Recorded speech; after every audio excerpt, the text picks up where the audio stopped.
So really, we have this strange phenomenon going is that we know people are spending an unbelievable amount of time in meetings. We know they're wallowing, and yet we're just keeping our eyes closed and we're just assuming that bad meetings are just the cost of doing business. And that's false.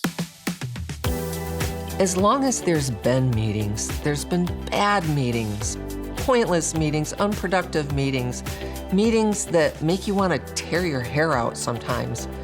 And yet my calendar tomorrow, it's full of meetings.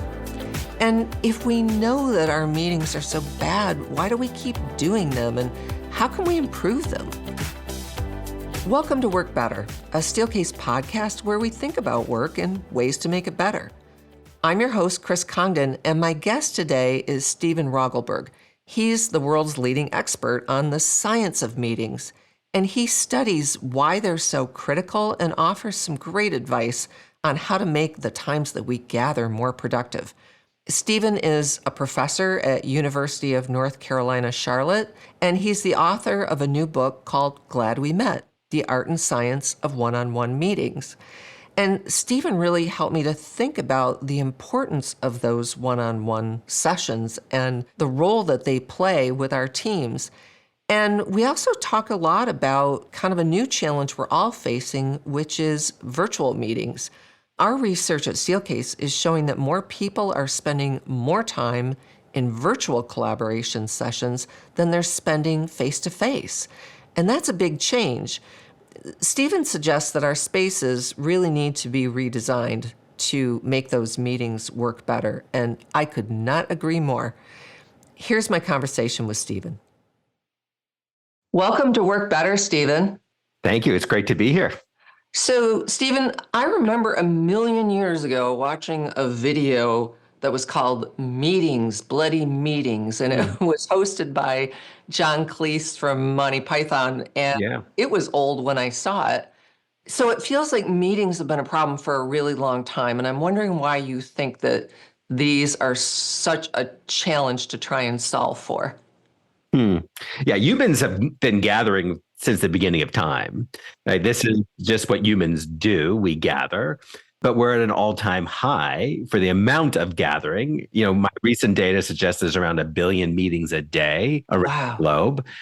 And we know there's a lot of frustration, and we know that this time isn't optimal. So the question, why? Why are things just as bad as they are, I think is really important. And it's really, the answer is blind spots. Interesting. So first, we have a blind spot that has been identified that leaders think they're better at running meetings than anyone else thinks. So basically, if you survey people coming out of a meeting, the leader says, yeah, that was good, while the attendees don't necessarily feel that way. So that blind spot kind of prevents them from really making big changes, right? Because they think the problem is basically everyone else. Mm-hmm. That's one type of blind spot. Then we have organizational blind spots.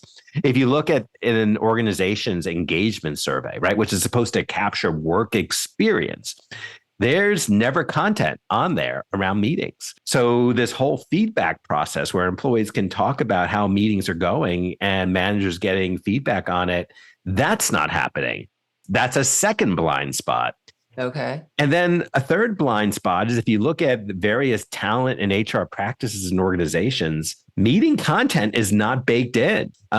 If you look at onboarding, you won't see meeting content in there. If you look at new leaders transitioning into leadership roles, there should be content around meetings. Right. So really, we have this strange phenomenon going is that we know people are spending an unbelievable amount of time in meetings. We know they're wallowing, and yet we're just keeping our eyes closed and we're just assuming that bad meetings are just the cost of doing business. And that's false.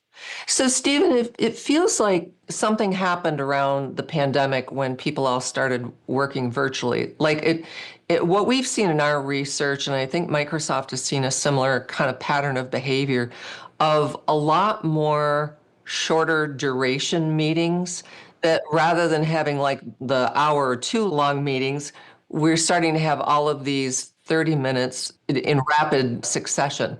Is that what you've seen in your research? And if so, like, why do you think that happened? Well, meeting activity was going up before the pandemic, but the pandemic definitely gave it a big kick. And we haven't given back that kick in meaningful ways post-pandemic. The real increase in meetings is really due to three factors. Factor one is that managers just want to involve employees, right? So that's a good-hearted reason.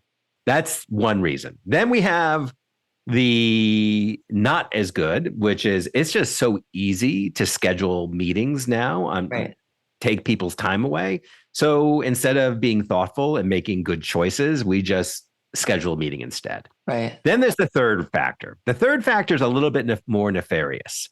And the third factor is managerial insecurity. That basically, given the pandemic, managers were left wondering, well, how do I manage? What does that mean to be a manager when my people are not with me? And the conclusion drawn by so many managers is it means me having more meetings where I'm constantly checking in on their work, constantly just driving them. But it comes from a place of insecurity, right? It's just not trusting your people to get it done. So that third reason is obviously problematic. And so many managers just started putting these 20-minute, 30-minute holds all over people's calendars so they could just check in on whether they're getting the stuff done. And unfortunately, that undermines their productivity and also their thriving at work. So there's some real negatives associated with it. It also feels like there's still plenty of meetings going on where you feel like, did we really need a meeting for that? Like, couldn't we just cover that in an email or some other form of communication? And like with AI starting to be more capable of like note taking and, helping us to digest whatever the content is, do you see the number of meetings starting to go down perhaps? What I want to see is actually less about the number of meetings going down and more about decreasing wasted time in meetings. Important nuance. I want the focus to be on, well, how long should these meetings be, right? So any time that instead of meeting for 45 minutes, we meet for 25 minutes, that's a lot of time. I want to decrease meeting lengths. I want to decrease meeting sizes. Right now, we have way too many extra people at meetings. So these actions give time back, but it doesn't have the potential unintended consequences of hurting collaboration and coordination and cooperation. Sure. I'd really like to delve into a couple different types of meetings that you've done a lot of work on. And one is the, one-on-one meetings. I just came from a one-on-one before I came to this podcast recording. And also virtual meetings or meetings where we have virtual participants. So let's start with the latter. I mean, one of the things that we've seen in our research is a surge to where the majority of our meetings now are not fully in person. There's always at least one remote participant. We're a global organization that's almost impossible for us to have meetings that don't have one remote participant. But it's become the norm in most organizations, or we're also seeing behavior where people are sitting at their individual workstation and taking a meeting on video as opposed to getting up and walking to a meeting room to participate in a meeting in person. So let's talk about those virtual meetings. Like, what are some of the things that are going on there that you think we could make better? Virtual meeting effectiveness is actually at an all-time high. So before the pandemic, the evaluation of virtual meetings was lower than face-to-face meetings. But during the pandemic, people got much better at it. So ratings of virtual meetings are up.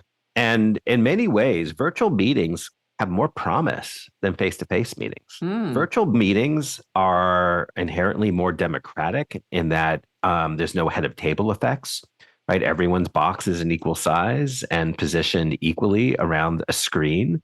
So you don't have this magnet of conversation going in one particular direction. That's important. Virtual meetings also have an alternative vehicle for communication, the chat function, which is a great way of bringing more voices into the conversation. And then there's a variety of plugins, voting plugins, whiteboard plugins, just that allow for more effective decision making. So virtual meetings are not a problem.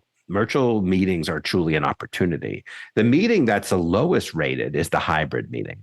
So a hybrid meeting is when some people are in person and some people are remote. Right. That enjoys the worst ratings, especially from those who are remote. The people who are remote just don't feel as part of the experience. They don't feel as engaged, and they typically are multitasking. Yeah. So hybrid meetings are really not reaching their promise. And so really the best practices in general is that if not everyone can attend in person, just go virtual. Let everyone do it virtual. So everyone is in the same place. Now, if it happens to be the case that there's just one individual that's hybrid, then I think we can be creative in how we handle that. So for example, pull out a chair on the table, stick an iPad, and let that person's image be there so that we don't forget them. The other thing is to play with time zones so that the person that's remote one time is not the person that's remote all the time. Sure. That's another way of kind of distributing it. But in general, virtual meetings really can be extremely effective. And they do have some opportunities that we don't see with other meeting modalities. I do see that point. I see a lot of hybrid meetings, so kind of the problematic ones that you're talking about. And I'm just wondering about, it feels like those are really hard to part with because there's a desire at least to say, hey, those of us who are here physically, we want to be together. We don't want to be in a world where we're coming into a workplace and then sitting on a screen just because one of us is based in a different location. Yeah. I don't know. Would you ever go the other way and say, well, if you can't be there, then we'll have to get your input in a different way and everybody stays in person? I mean, that's certainly possible too, depending on what the goal is of the meeting and that person's unique expertise. So I mean, that could work. But I think stepping back, what people missed during the pandemic was not going to work and having meetings. That's not what they missed. What they missed was going back to work and feeling seen, feeling connected, these spontaneous moments, these unexpected moments.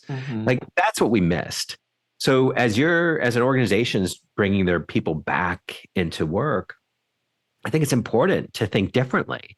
I just don't think we want everyone to come back to work to sit in a conference room. Sure. Right. We want to give people lots of latitude for just these little spontaneous conversations, going out to lunch, having breaks, walking to the bathroom and bumping into someone. So I feel like that's a different issue. That's a different problem to solve, is how can we make the space of work compelling in and of itself? But I know the answer is not just by having all your meetings there. Right. So let's talk about the one-on-one meetings next. Your hypothesis is really an interesting one, that those meetings are a lot more important than maybe we give them credit for. Could you talk about why you think that they're so important? Yeah, thank you. So first, let me back up and just make it clear about what I'm referring to when I say a one-on-one. Okay. So when I'm talking about a one-on-one, I'm talking about a meeting that's facilitated and orchestrated by a manager with each of her directs, but it's not for the manager. It's for the directs. It's for the directs to share what's on their minds, their concerns, their challenges, to ask for help and support where they choose to do so. So it's not a meeting where the manager is getting status updates, unless the employee wants to share that. Right. Because managers get status updates in so many different ways. So it's a dedicated window that should exist on everyone's calendar in a regular cadence, whether it's weekly or every other week, that employee truly feels seen by their manager. Now, one-on-ones conducted that way, while my hypothesis is that it matters, the hypothesis has already been supported. We have huge amounts of data. Gallup has studied over 1 million folks, linking these one-on-ones to outcomes, and the outcomes are tremendous. That when employees have these types of genuine, meaningful encounters with the manager, their engagement levels are about 3 times higher than those that aren't. Their productivity is higher because so many roadblocks are being removed. Team effectiveness is better as there's more coordination amongst individuals. People feel more included and committed in the workplace. We all know the adage that people tend not to leave bad jobs, they leave bad bosses. And these are your opportunity to prove you're not a bad boss. And then the unexpected thing is that we actually find that managers, when they make this investment in time, they actually report having more time. And the reason being is that they tend not to be as interrupted throughout their work days, and that people just save their issues to when they have their regular one-on-one. But furthermore, think about how much time it takes to fix problems and rework. One-on-ones decrease those things happening because employees are having their needs met. So this is the one meeting that should never be an email. It is a time investment that pays dividends. And really, if any individual, any manager takes a moment and stops and says, and reflects on a time where they had someone in power take a genuine interest in them, how that made them feel. Once you do that reflection and realize that you can give that gift to the people that report into you, and by doing so, you're helping raise all the boats, not just the employee's boat, but your boat, as well as the broader team and the organization.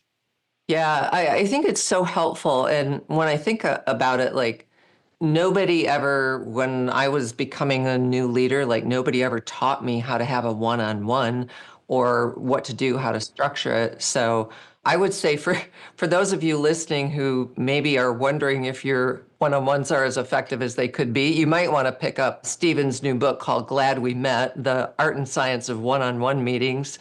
And I think that would be really helpful. So one of the things I want to ask you, Stephen, as we wrap up today is about implications to space, because a lot of the listeners here are people who are thinking about the physical environment, whether they're designing or planning or investing. Do you have thoughts for us about what we could do to help make meetings better than they are today? The physical space is definitely an opportunity, right? We're still using physical spaces that reflected our understanding of meetings 30, 40, 50, 60, 70, 80 years ago. Right. And there's a lot of assumptions built into that, right? There's a lot of assumptions built into an oval table with a single screen built into the room. I mean, there's data that shows that the person that's across from you in that table tends to be the person that you disagree with the most, and the person next to you is someone you agree with the most, just because of the physical dynamics. Oh, how interesting. Yeah. So I do think there's some really neat opportunities, and especially as it relates to hybrid meetings, like how can you actually bring those hybrid folks into the meeting space itself? So when I talked about literally having an iPad at a table spot as a way of doing that, right. I'm not joking, right? We could start to think differently, right? We could start thinking of, you have physical people at the meeting, and then next to them is a poll with an iPad on it that shows that person, and that person's engaging. Sure. That's a nice way of visualizing a contemporary meeting space. But then it's even just guidance on how to use space. So for example, a best practice is to have people switch seats. We know that people always tend to sit in the same place. That's true. Let's end that norm, because it actually keeps things fresh and more interesting. Taking breaks during meetings, even short meetings, has been shown to be very effective. So what does a break look like in contemporary meeting spaces? One of the best predictors of meeting satisfaction are treats at a meeting. Oh. And so what are contemporary meeting spaces? How does that potentially reflect? Should all meeting conference rooms have a little fridge where people can have a drink and something like that to help bridge that separation from what they were doing before going into the meeting space itself. So I think there's lots of really great opportunities to kind of reimagine the meeting space, given what we now know in the science around meetings. Thank you so much for joining us today on Work Better. I think this has been really helpful, and I know that meetings are kind of a perennial challenge, but I think Stephen's given us some things to think about that can at least start to make a difference. So thank you for joining us today. Oh, you're very welcome. It's really great being here. And I definitely want to refer your listeners to my website as well, stephenrogelberg.com, because I tried to make it into this massive repository of information and collection of the science. So definitely check out stephenrogelberg.com. Also, my books are there, as you noted. So big thanks for that shout out. But please know, I'm not making a penny off of these books. Every penny I make is being donated to the American Cancer Society. Oh. So check the books if you want to learn about meetings or if you want to help eradicate cancer. Both would be great. And both are worthy causes. So thank you so much for that, Stephen. Really appreciate those resources. My pleasure. Thank you for having me on. Improve the hybrid experience for your team with the Ocular Collection. Unique table shapes improve sightlines to create a more equitable experience for in-person and remote meeting participants.